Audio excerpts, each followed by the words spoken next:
Welcome everyone, मैं हूँ प्रतीक्षा। Guys, आज आप सभी लोगों के लिए मैं मूवी जो लेके आई हूँ उसका नाम है द बॉस बेबी। ये एक कंप्यूटर एनिमेटेड कॉमेडी मूवी है जो कि 2017 में आई थी। क्या आप सभी लोगों ने भी कभी ये इमेजिन किया है कि अगर आप सिंगल चाइल्ड होते और आपका प्यार किसी दूसरे बच्चे को मिलने लग जाता तो आप लोग कैसा फील करते? ऐसा ही कुछ हमें इस मूवी में देखने को मिलेगा। तो चलिए बिना प्रतीक्षा कराए मैं आपको ले चलती हूँ एक ऐसे बॉस बेबी से मिलाने जो कि नॉर्मल बच्चों से बिल्कुल डिफरेंट है।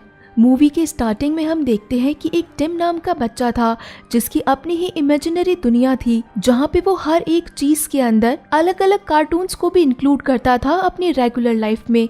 वो सोचता था कि मैं मेरे मम्मी डैडी के लिए और मम्मी डैडी के लिए मैं बिल्कुल परफेक्ट है, हम लोगों को किसी और की जरूरत ही नहीं है। टिम के मम्मी डैडी काफी बिजी रहते थे लेकिन फिर भी वो टिम को बहुत प्यार किया करते थे और टिम कभी नहीं चाहता था कि उसकी लाइफ में और कोई आए। और इसके बाद हमें दिखाया जाता है कि बेबीज असल में आते कहाँ से हैं। हम देखते हैं हेवन के अंदर बहुत सारे बेबीज हैं जिनको ग्रूम किया जा रहा था और रेडी किया जा रहा था फैमिली को भेजने के लिए। लेकिन उनमें से कुछ बेबीज होते हैं जो कि काफी स्मार्ट थे और इन स्मार्ट बेबीज को फैमिलीज में नहीं भेजा जाता है बल्कि मैनेजमेंट टीम में भेजा जाता है। यानी कि ये बच्चे ऑर्डिनरी बेबीज से डिफरेंट के अब ऑफिस वर्क भी करेंगे। टिम का वो दिन बिल्कुल रेगुलर डेज जैसा ही था। वो सो के उठा था और उसे आज भी याद है कि ये जो नया बेबी इसके लाइफ में आने वाला है वो टैक्सी से उतरा था। इसने ब्लैक कलर का सूट पहन रखा था और मम्मी डैडी इसे अपनी गोदी में उठा के ले आए थे। उसने पूरे घर पे कब्जा कर लिया था, हर जगह उसी की चीजें थी और अब वो मेरे साथ में पिक्चर्स भी शेयर करने लगा था। हर टाइम मम्मी डैडी उसको अटेंशन दिया करते थे। टिम परेशान इसलिए था क्योंकि उसे उसके मम्मी डैडी का प्यार नहीं मिल रहा था, ना ही अटेंशन, ना ही स्टोरीज, ना ही हक, कुछ भी नहीं मिल रहा था। एक दिन जब टिम के मम्मी डैडी सो रहे थे तो फोन की बेल बजती है। टिम को पता चलता है कि फोन पे बात करने वाला और कोई नहीं बल्कि उसका छोटा बेबी ब्रदर है जो कि बोल सकता है। और जब बेबी को ये बात पता चलती है कि टिम ने पहचान लिया है कि मैं एक नॉर्मल बेबी नहीं हूँ, तो वो टिम को बताता है कि तुम्हें इस मसले से दूर रहना चाहिए, मैं यहाँ पे किसी स्पेशल मिशन के लिए आया हूँ, मैं तुम्हारे जैसा कोई नॉर्मल बेबी नहीं हूँ। टिम कहता है कि मैं ये सारी बात मम्मी डैडी को बता दूंगा, मुझे तो पहले से ही शक था कि तुम नॉर्मल बच्चे हो ही नहीं सकते। यहाँ वो बेबी टिम को और इन्फ्लुएंस करता है। वो कहता है कि मम्मी डैडी अब मुझसे प्यार करते हैं, तुम बड़े हो चुके हो और मम्मी डैडी छोटे बच्चों से प्यार करते हैं। टिम इमोशनल था क्योंकि उसे लगता था कि मम्मी डैडी अब उसे बिल्कुल भूल चुके हैं। इसीलिए वो सोचता है कि अब मुझे बताना ही पड़ेगा मम्मी डैडी को कि ये एक नॉर्मल बेबी नहीं है बल्कि आप लोग इसे जानते भी नहीं है, ये तो कहीं और से ही आया है और इसी के लिए मुझे ये सारे प्रूफ इकट्ठे करने पड़ेंगे। टिम एक माइक लेता है जिससे कि वो वॉइस रिकॉर्ड कर सके। छोटे बेबी ने एक मीटिंग बुलाई थी जिसके अंदर अटेंड करने वाले और कोई नहीं बल्कि बाकी छोटे छोटे बेबीज थे। बेबी को पता चल चुका था कि टिम इसकी वॉइस रिकॉर्ड कर रहा है, इसलिए वो दूसरे बेबी को बोल के वहाँ पे शोर करवाना शुरू कर देता है। लेकिन टिम भी इनकी बातें सुन ही रहा था। वहाँ पे पता चलता है कि ये छोटा बेबी जिस चीज की मीटिंग ले रहा था वो ये था कि इंसान अब बेबीज को प्यार करना कम कर रहे हैं। हमारे पास में एक नया राइवल आ चुका है जो कि है डॉग्स। मम्मी डैडीज आजकल बच्चों से ज़्यादा डॉग्स को पसंद करने लग गए हैं और अगर ऐसा ज़्यादा टाइम तक चलता रहा तो हमारा बिजनेस तो बंद समझो और इसीलिए हमें अर्थ पे भेजा गया है। वो बाकी बेबीज से पूछता है कि क्या तुम लोगों को पता चला है क्योंकि तुम्हारे मम्मी डैडी भी पपी कंपनी में ही काम करते हैं। ये सारी चीजें टिम ने एक कैसेट के अंदर रिकॉर्ड कर ली थी और अब वो जाके अपने मम्मी डैडी को दिखाने वाला था कि ये बेबी नॉर्मल नहीं है। लेकिन मम्मी डैडी तक पहुंचने से पहले ही टिम को बॉस बेबी और उसके बाकी फ्रेंड्स ने काफी ज्यादा बॉदर करना स्टार्ट कर दिया था। ये सभी लोग टिम के पीछे पड़ चुके थे और वहाँ इनके मम्मी डैडी सोच रहे थे कि हमारे बच्चे आपस में कितने अच्छे से खेल रहे हैं। एक टाइम ऐसा आता है कि टिम के हाथ में कैसेट थी और उसने अपने भाई यानी कि बॉस बेबी को ऑलमोस्ट उठा के विंडो से बाहर फेंकने वाला था और तभी वहाँ पे टिम की मम्मी और डैडी पहुंच जाते हैं। बाहर विंडो से बेबी गिरने वाला था लेकिन बेबी की बजाय वो कैसेट गिर जाता है और वो कैसेट टूट भी जाता है। टिम बताने की कोशिश भी करता है कि मुझे आप लोगों को कुछ बताना है, लेकिन टिम के मम्मी डैडी बहुत ज्यादा गुस्से में आ जाते हैं कि तुम अपने छोटे भाई से बहुत ज्यादा लड़ाई करते हो, इसीलिए आज से तुम्हारा बाहर घूमना फिरना बिल्कुल बंद, अब से तुम अकेले रहोगे। टिम ऐसा फील करता है कि जैसे उसे जेल में बंद कर दिया हो और वो एक प्रिजनर हो। टिम को ऐसा अकेला देख वहाँ पे बॉस बेबी आता है। वो सोचता है कि मुझे बुरा तो लग रहा है तुम्हारे लिए, लेकिन मैं क्या कर सकता हूँ, मुझे भी मेरा काम करना ही है। तो टिम पूछता है कि आखिर तुम्हारा काम क्या है, तुम कहाँ से आए हो और किसके लिए काम करते हो। और तभी वहाँ पे बॉस बेबी टिम को अपने साथ अपनी दुनिया में ले चलता है, जहाँ पे टिम और बॉस बेबी इनविजिबल थे। वो हर किसी को देख सकते थे लेकिन कोई भी इन्हें नहीं देख सकता था। वहाँ पे सारे इंटेलिजेंट बेबीज थे जो कि मैनेजमेंट टीम से थे। बॉस बेबी बताता है कि हम सब लोगों का यहाँ पे काम चल रहा है, जिसके अंदर हम लोगों को ये इन्वेस्टिगेट करना है कि लोग आजकल बच्चों से ज्यादा डॉग से प्यार कर रहे हैं, और इसी मिशन के लिए मुझे फैमिली में भेजा गया है। यहाँ पे बॉस बेबी लेजेंडरी बेबीज की पिक्चर्स दिखाता है टिम को और बताता है कि ये मेरे आइडल हैं, मुझे इन्हीं के जैसे बनना है ताकि मुझे भी मेरा पर्सनल कैबिन मिल सके। और इसके बाद में वहाँ पे एक चिल्लाती हुई सी बेबी घूम रही थी।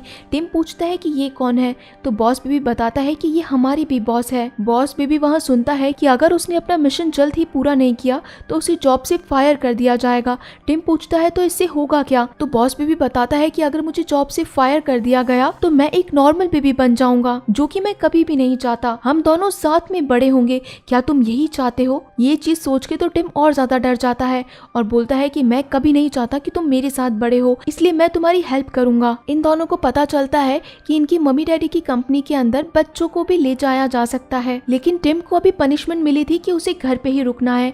इसलिए ये दोनों अपनी मम्मी डैडी को दिखाने की कोशिश करते हैं कि ये दोनों ब्रदर्स आपस में खुश हैं, कि ना तो ये दोनों एक दूसरे से लड़ाई कर रहे हैं बल्कि बड़ा भाई अपने छोटे भाई की केयर कर रहा है। और फाइनली अब टिम के मम्मी डैडी मान जाते हैं कि टिम अब एक अच्छा लड़का बन चुका है जो कि अपने छोटे बेबी से झगड़ा नहीं करता है। और अब ये दोनों अपनी मम्मी डैडी के साथ में इनकी कंपनी में जाने वाले थे। ये दोनों एक दूसरे को रेडी करते हैं और पहुंच जाते हैं इनकी मम्मी डैडी यानी कि पपी को कंपनी में, जहाँ पे इन दोनों को वो फाइल ढूंढनी थी जो कि इस कंपनी का न्यू लॉन्च मिशन था। ये दोनों छुपते छुपाते एक सीक्रेट रूम में पहुंच जाते हैं, जहां पे इन्हें न्यू मिशन की फाइल मिल भी जाती है, लेकिन वो सब एक ट्रैप था जो कि फ्रांसिस ने बनाया था। बॉस बेबी को पता चलता है कि ये फ्रांसिस और कोई नहीं बल्कि वही आइडल बेबी था जिसे ये फॉलो किया करता था। फ्रांसिस बताता है कि ये सब एक ट्रैप था तुम दोनों को यहाँ पे लाने का। मेरा मेन मिशन था कि तुमसे मैं वो सुपर टॉनिक मिल्क ले सकूं, जिससे मैं ऐसा पपी बना सकूं जो कि कभी बड़ा ही ना हो, और उसके बाद में तुम बेबीज को कोई पसंद नहीं करेगा, सब जने सिर्फ पपीज को ही प्यार करेंगे। ये ऐसे पपीज होंगे जो कि कभी बड़े ही नहीं होंगे। फ्रांसिस बताता है कि मुझे भी यही मिशन मिला था, लेकिन मैं जब अपना मिशन पूरा नहीं कर पाया तो मुझे कंपनी से बाहर निकाल दिया गया और मैं एक नॉर्मल बेबी बन गया और ऐसे ही बड़ा हुआ, और अब मैं नहीं चाहता कि तुम्हारी कंपनी आगे रन करे, इसी कारण मैंने पपीज बनाए हैं। फ्रांसिस टिम को बोलता है कि तुम्हारे मम्मी डैडी अब मेरे साथ जाएंगे और इसके बाद में मैं उन्हें खत्म भी कर दूंगा। तो टिम बोलता है कि हमारे मम्मी डैडी हमें कभी छोड़ के नहीं जाएंगे, लेकिन फ्रांसिस कहता है कि मैंने इसका अरेंजमेंट पहले ही कर लिया था। यहाँ फ्रांसिस ने अपने भाई को भेजा था as a babysitter. Tim को टेंशन हो रही थी अपनी मम्मी डैडी की, वहीं पे बॉस बेबी को टेंशन हो रही थी कि अगर इनके कंपनी बंद हो गई तो मेरा काम भी खत्म हो जाएगा और मैं हमेशा के लिए बेबी बन जाऊंगा। हमें हमारे मम्मी पापा को बचाना पड़ेगा। इसी कारण वो वहाँ पे बेबी सिटर को चकमा दे देते हैं और वहाँ से भाग निकलते हैं, लेकिन बेबी सिटर ने अभी भी इनका पीछा नहीं छोड़ा था। बॉस बेबी अपने बाकी फ्रेंड्स को कॉल करता है और उन्हें अपनी हेल्प के लिए बुलाता है। सारे छोटे बेबी इस बेबी सिटर को बहुत परेशान करते हैं। यहाँ पे टिम अभी तक साइकिल पूरी तरीके से चलाना नहीं सीखा था, लेकिन अब उसे एयरपोर्ट काफी जल्दी पहुंचना था अपने मम्मी डैडी के पास में, इसलिए वो जल्दी से एयरपोर्ट साइकिल चला के पहुंच जाता है। जब ये लोग एयरपोर्ट पहुंचते हैं तो वहाँ पे फ्रांसिस इन्हें देख लेता है और फटाफट से टिम के मम्मी डैडी को एरोप्लेन में बिठा देता है। टिम और बॉस बेबी लेट हो चुके थे। टिम बॉस बेबी पे काफ़ी ज़्यादा गुस्सा करता है कि ये सब तुम्हारे कारण हो रहा है, तुम अगर हमारी लाइफ में आते ही नहीं तो मेरे मम्मी डैडी अभी मेरे पास होते। लेकिन इवनिंग होने तक बॉस बेबी अपने बड़े भाई यानी कि टिम को वापस से मना लेता है कि हम दोनों को उन तक पहुंचना ही पड़ेगा, और अब इन दोनों ने फिर से एक छोटी सी टीम बना ली थी। ये दोनों वहाँ पे गार्ड को पागल बना देते हैं और प्लेन के अंदर पहुंच जाते हैं। वहाँ पे वो एयर होस्टेस को कहते हैं कि हम कैप्टन के बच्चे हैं, और इसके बाद में टिम बेबी बॉस को कहता है कि क्या तुम कभी नॉर्मल बेबी की जैसे बड़े भी हुए थे या नहीं हुए थे, तुम्हें भी इंजॉय करना चाहिए। और ये दोनों फिर से अपनी इमेजिनरी दुनिया में चले जाते हैं। इसके बाद प्लेन लैंड करने पे इन लोगों को पहुंचना था जहाँ पे पपी को कंपनी एक न्यू पपी लॉन्च करने वाली थी, इसलिए ये लोग लड़कियों से लिफ्ट लेते हैं और वहीं पे पहुंच जाते हैं जहाँ पे लॉन्चिंग होने वाली थी। वहाँ पे फ्रांसिस सभी लोगों के सामने अनाउंस करता है कि हम लोग न्यू पपी लॉन्च करने वाले हैं जो कि कभी बड़ा ही नहीं होगा। सारी पब्लिक उस पपी को देख के बिल्कुल पागल सी हो जाती है और तभी वहाँ पे टिम के पेरेंट्स टिम को और उसके छोटे बेबी को देख लेते हैं, लेकिन फ्रांसिस उन्हें बैग में पैक कर देता है। वहाँ पे एक रॉकेट भी लॉन्च होने वाला था, इसलिए टिम और बॉस बेबी वहीं पे पहुंच जाते हैं क्योंकि फ्रांसिस ने टिम की मम्मी और डैडी को उसी रॉकेट के नीचे रख रखा था। यहाँ पे इनके पीछे पीछे वो बेबी सिटर भी काफी दूर तक आ गया था। फ्रांसिस ने वो रॉकेट लॉन्च कर दिया था और वो रॉकेट सिर्फ 2 मिनट में लॉन्च होने वाला था। यहाँ पे बॉस बेबी का सुपर टॉनिक भी फ्रांसिस ने ले लिया था, इसी कारण वो बीच बीच में छोटा बच्चा वापस से बन रहा था। अब यहाँ पे टिम सोचता है कि हमारे मम्मी डैडी को और कोई नहीं बल्कि ये पपीज ही बचाएंगे, इसी कारण वो लोग प्लेन का मेन डोर ओपन कर देते हैं और वहां से सारे पपीज नीचे निकल आते हैं, जिससे वो सारे डॉग्स टिम के मम्मी डैडी को काफी दूर ले जाते हैं। लेकिन बॉस बेबी ने काफी देर तक अपना सुपर टॉनिक मिल्क नहीं पिया था, इसी कारण वो एक कैजुअल बेबी बन गया था और वहां से नीचे नहीं आ रहा था कि तभी वहां पे टिम बॉस बेबी को सॉन्ग सुनाने लगता है और इसी कारण बॉस बेबी टिम के ऊपर जंप कर जाता है। यहाँ पे फ्रांसिस भी उसी सुपर टॉनिक मिल्क के अंदर गिर जाता है और वो भी एक बेबी ही बन जाता है। अब यहाँ पे बॉस बेबी का मिशन पूरा हो चुका था, यानी कि वो जो डॉग लॉन्च था वो रुक चुका था, इसीलिए अब उसे प्रमोशन भी मिल जाता और यहाँ पे टिम की प्रॉब्लम सॉल्व हो चुकी थी कि ये बॉस बेबी भी यहाँ से चला जाएगा, यानी कि मम्मी डैडी का सारा प्यार अब सिर्फ और सिर्फ मुझे ही मिलेगा। लेकिन जाने से पहले टिम और बॉस बेबी काफी ज्यादा इमोशनल थे क्योंकि बॉस बेबी ने इस घर में रह के बहुत सारी मेमोरीज कलेक्ट की थी। बॉस बेबी अपने बाकी फ्रेंड्स से मिलता है और वहाँ से कार में बैठ के चला जाता है। यहाँ पे घर पे टिम के मम्मी डैडी की मेमोरी इरेज करने के लिए